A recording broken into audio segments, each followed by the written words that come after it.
تو یہ بریکٹ میں نے دے دیا سب کے لیے، تاکہ یہ نہ سمجھے کہ کسی ایک خاص کے لیے ہے، سب کے لیے اللہ تعالیٰ کافی ہے، وہ سمجھے کوئی تو بات ہے نا۔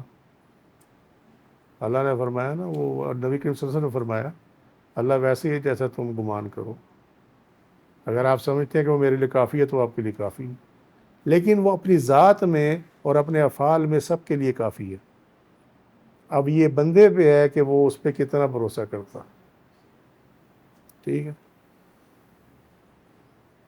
ان یشاء یذہبکم ایھا الناس، ہم یہاں رک جاتے ہیں، ذرا توجہ، جو میں بات سمجھا رہا تھا کہ ہم نے یہ دیکھنا ہے کہ کون سے الفاظ اکٹھے ہیں اور کون سے الفاظ جو ہیں دوسری جگہ اکٹھے ہیں، ٹھیک ہے۔ وہ سمجھا پا رہا ہوں یا نہیں سمجھا پا رہا ہوں؟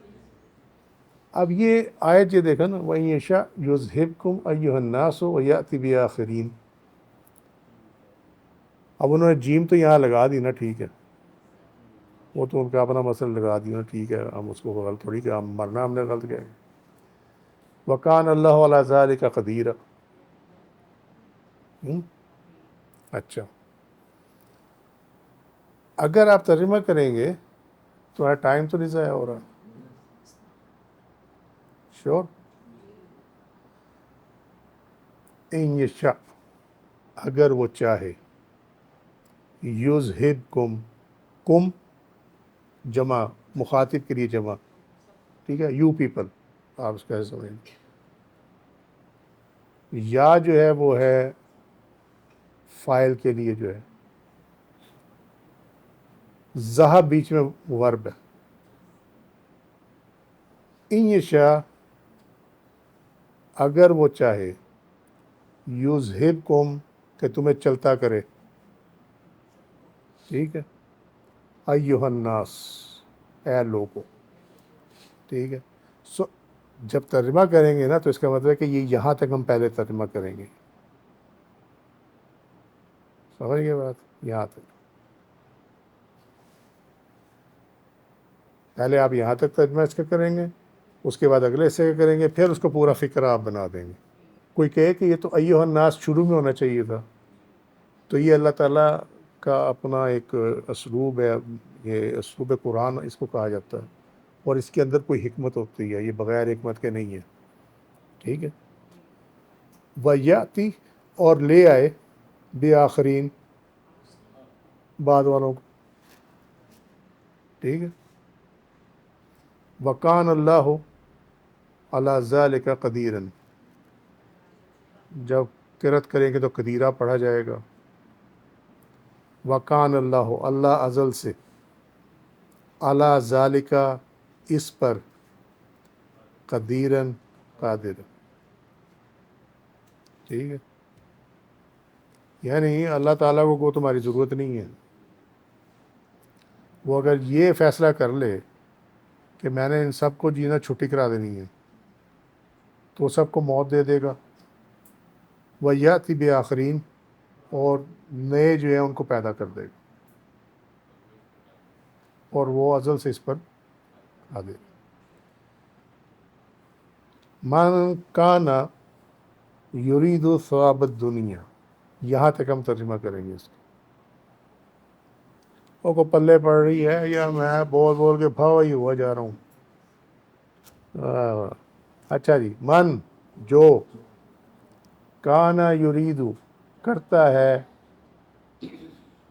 چاہتا ہے، یرید، ارادہ کرتا ہے، ثواب الدنیا، کہ دنیا میں ثواب ملے، اس کا دنیا کا ثواب ملے، یعنی اسے دنیا مل جائے، آپ اس کو ایسے سمجھ لیں کہ وہ جو نیک کام کرے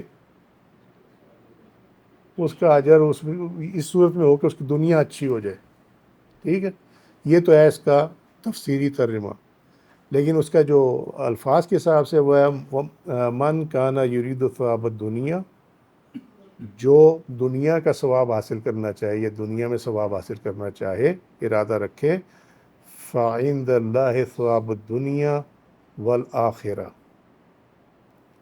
اب یہاں اس کا جب ترجمہ کرو گے تو بڑے دھیان سے کرنا پڑے گا، ٹھیک ہے، چونکہ جب یہ فا لگتی ہے تو فا کئی معنوں میں آتی ہے۔ میں اگلے دن ایک ورڈ کا ٹرانسلیشن دیکھ رہا تھا کہ اس کا معنی ایکچول ہے کہ ایکچول کیا معنی ہے اس کا. اس کے 100 سے زیادہ مطالب تھے، 100+ ایک ورڈ کے. عربک کی اتنی ڈیپتھ ہے، اتنی فصاحت و بلاغت ہے اس زبان کے اندر. ٹھیک ہے. فا جو ہے یہ کئی معنوں میں استعمال ہوتا ہے. پھر، تو، لہٰذا، یہ 3 مطالب تو ایسے جو عام بندہ سمجھ جاتا. ٹھیک. بعض اوقات اگر فقرہ اس قسم کا ہو تو یہ مگر کیا معنوں میں بھی آ جاتا، جو تمہیں یہاں سمجھ میں آئے گا. سمجھے؟ فَعِندَ اللّٰہِ ثواب الدنیا والآخرہ. پھر میں بھی پھر کا ترجمہ کرتا ہوں، بعد میں سمجھاتا ہوں. پھر عند اللہ، اللہ کے پاس. ٹھیک ہے. ثواب الدنیا والآخرہ، کہ دنیا کا ثواب بھی موجود ہے اور آخرت کا. ٹھیک. تو یہاں پہ جو فا ہے یہ اس کو خبردار کرنے کے لیے کہ تو یہ جان لے کہ اللہ کے پاس تو دونوں ثواب ہیں، دنیا کا بھی ہے اور آخرت کا بھی ہے. وَكَانَ اللّٰهُ سَمِيعًا بَصِيرًا. اور اللہ تعالیٰ ازل سے سننے والا اور دیکھنے والا ہے. ٹھیک ہے. اب ان 2 صفات کا یہاں کیا کام ہے؟ دیکھو 4 صفات آئی ہیں. وکیلا، الوکیل، القادر، قدیر، سمیعن. ٹھیک ہے. یہ تو میم تو آئی ہے نا با کی وجہ سے.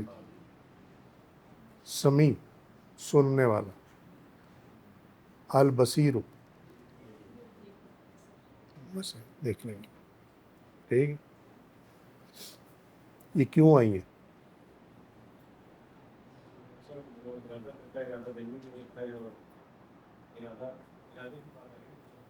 ان کا کنیکشن کیا ہے؟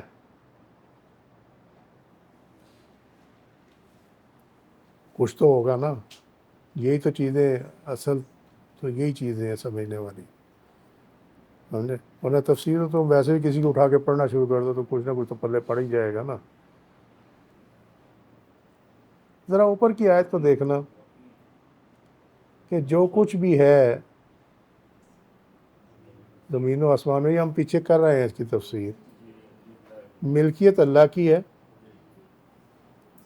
لیکن تصرف تمہارا ہے، تمہارے یوز کے لیے. ٹھیک ہے. اور وہ جو یوز کے لیے ہے وہ یہ ہے کہ جو جتنے بھی کام بناتا بگاڑتا ہے، جتنا بھی جو کچھ بھی تمہیں چاہیے پرووائڈ کرتا ہے، وہ کارساز اللہ ہی ہے اور وہی کافی ہے، کیونکہ اس کے علاوہ کوئی دے ہی نہیں سکتا.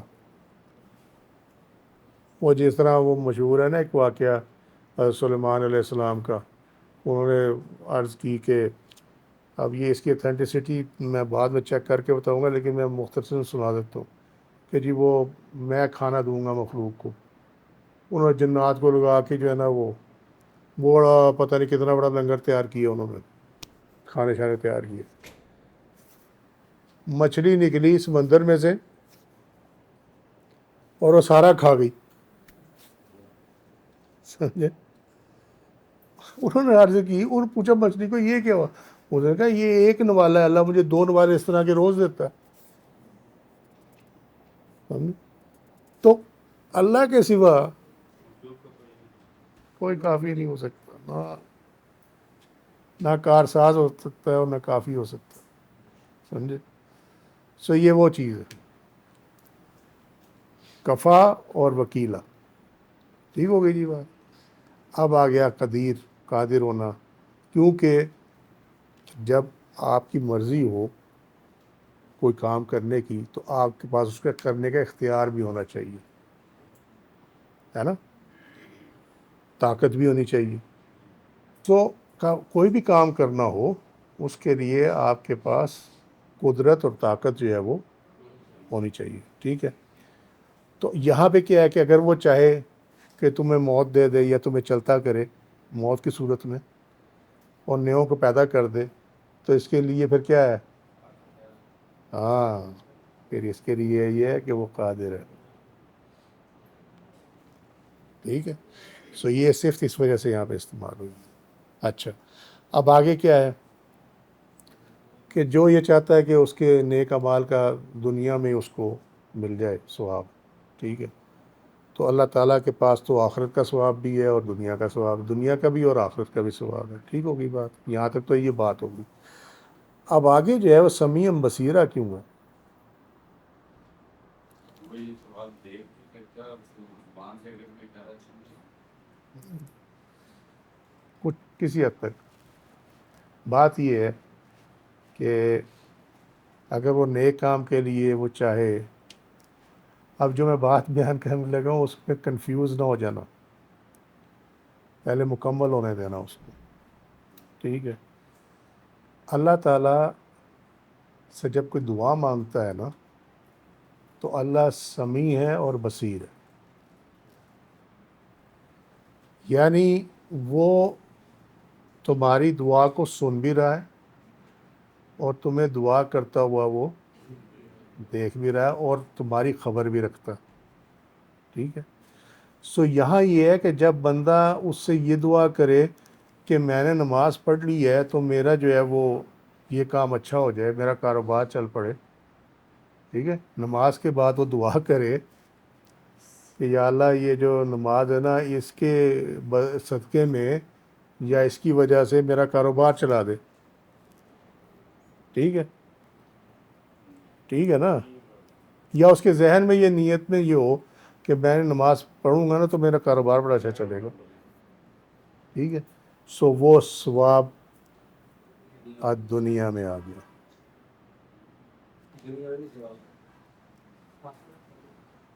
ٹھیک ہے. اب آخرت میں وہ نماز جو ہے وہ رجسٹر میں ہی نہیں ہوگی، سمجھے؟ اس لیے کہ اس کا جو کچھ بھی تھا معاملہ وہ لے لیا گیا، ٹھیک ہے. اور اگر کوئی دعا کرتا ہے یا اللہ ربنا آتنا فی الدنیا حسنۃ وفی الآخرۃ حسنۃ وقنا عذاب النار، ٹھیک ہے، تو اس کے لیے پھر کیا ہے؟ وہ بھی سمیع بصیرہ ہے، دونوں ہیں اس کے پاس. تو اللہ تعالیٰ اس کو زندگی میں بھی دنیا میں بھی دے دے گا اور اس کو، ٹھیک ہے. اور جو یہ کہ یا اللہ جو کچھ بھی ہے تیرے لیے، بات ہو گئی ختم. کیسے؟ کہ میں جو بھی یہ کام کر رہا ہوں، جو بھی نیکی ہے، چاہے وہ عبادت ہے چاہے کوئی اور نیک مال میں سے کوئی چیز ہے، وہ سب یا اللہ تیرے لیے. تو اللہ تعالیٰ اس کی اس نیت کو سننے والا بھی ہے اور اس کے کام کو دیکھنے والا بھی ہے کہ وہ یہ کر بھی رہا ہے، ٹھیک ہے. تو اس صورت میں ثواب الآخرہ جو ہے اللہ اس کے لیے وہ متعین کر دے گا، ٹھیک ہے. بات یہاں ختم نہیں ہوتی، بات اس لیے ختم نہیں ہوتی کہ اللہ تعالیٰ دنیا میں اور آخرت میں ثواب دینے پر قادر ہے. میں کہا تھا ان میں کنیکشن کیا ہے، ٹھیک ہے. اور جو آخرت میں ثواب مانگے اس کے لیے وہ دنیا میں وکفیٰ باللہ وکیلا، ٹھیک ہے جی. اب سمجھ آئے گی کنیکشن کہ وہ دنیا اور آخرت میں ثواب دینے پر قادر ہے اور جو آخرت کا ثواب مانگے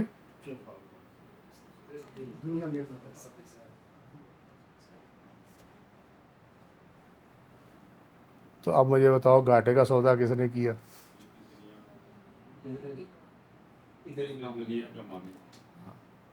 کیونکہ وہ وجہ یہ ہے کہ اس کو اللہ کی ذات تو دور کی بات ہے، اس کو اللہ کی صفات کی سمجھ نہیں ہے.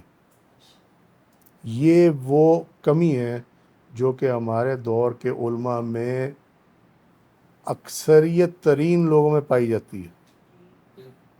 وہ اللہ تعالیٰ کی صفات کو برائے نام جانتے ہیں، وہ اس کی فنکشنالٹی کو اس ڈیپتھ میں نہیں جانتے جس میں اس کو جاننا چاہیے، کیونکہ جب اس ڈیپتھ میں جائیں گے تو پھر اس کے بعد قرآن جو ہے وہ سمجھ میں آئے گا کہ یہ کیا ہے. تو ان کا آخرت میں ایمان کمزور پتہ نہیں وہ نہیں، وہ آخر میں ایمان کمزور نہیں ہوتا. دراصل وہ اپنے اندر جو ہے نا وہ جنتی ہوتے ہیں. ہاں ان کو پتہ ہوتا ہے کہ ہم جنتی ہو گئے، بات ہوتا ہے. ٹھیک ہے. جس طرح ایک وہ فرقہ ہے نا، وہ کہتے ہیں جنت میں مومن ہی جائیں گے. ہاں تو مومن ہی جائیں گے نا.